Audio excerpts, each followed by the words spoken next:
स्वामी गिरिजात्मानंद जी महाराज যিনি এই আশ্রমের প্রতিষ্ঠাতা তিনি ভর্তিটারিতে থাকেন। ভর্তিটারি রামকৃষ্ণ বিবেকানন্দ মঠে থাকেন।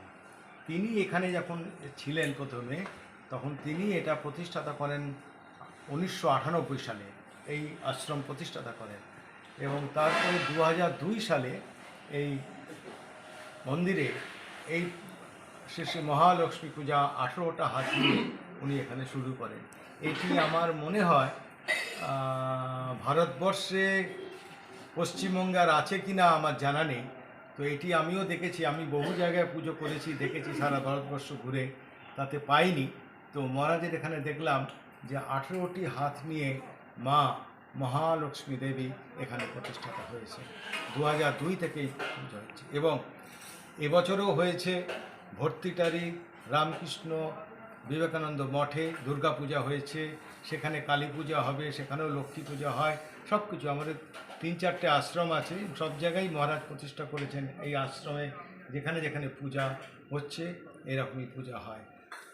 ওইটাই মহালক্ষ্মীর একটা রূপ, শ্রী শ্রী মহালক্ষ্মীর একটা রূপ 18টা হাত নিয়ে।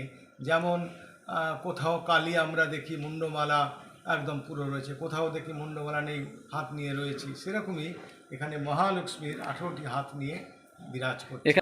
ওনার মনে হয়েছে উনি করছেন 2002 সাল থেকে উনি করছেন, আজ পর্যন্ত চলে আসছে, প্রায় 20 বছর এটি চলে। এখানে কি কি নিয়ম রয়েছে পুজোর? এখানে পুজো হচ্ছে নিত্য ভগবান শ্রীরামকৃষ্ণদেবের পুজো হয়, শ্রী শ্রী মা সারদা দেবীর পুজো হয়, স্বামী বিবেকানন্দের পুজো হয়, কালীর পুজো হয়, মহালক্ষ্মী পুজো হয়, নারায়ণের পুজো হয়, এগুলো নিত্য পূজা হয় এবং সন্ধ্যেবেলায় নিত্য আরতিও হয়। এভাবে মা লক্ষ্মীর পুজো তো এটা হলো, আবার সন্ধ্যেবেলায় কোজাগরী লক্ষ্মীর পুজো হবে।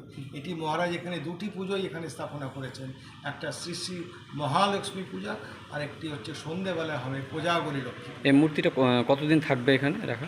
এই মূর্তি থাকবে, কালকেই বিসর্জন হয়ে যাবে যেমন হয়। আপনার নাম ও পরিচয়? আমার নাম স্বামী তজ্জপানন্দ অমরেন্দ্র মহারাজ। আমি রামকৃষ্ণ সারদা তীর্থমে এখানে আছি।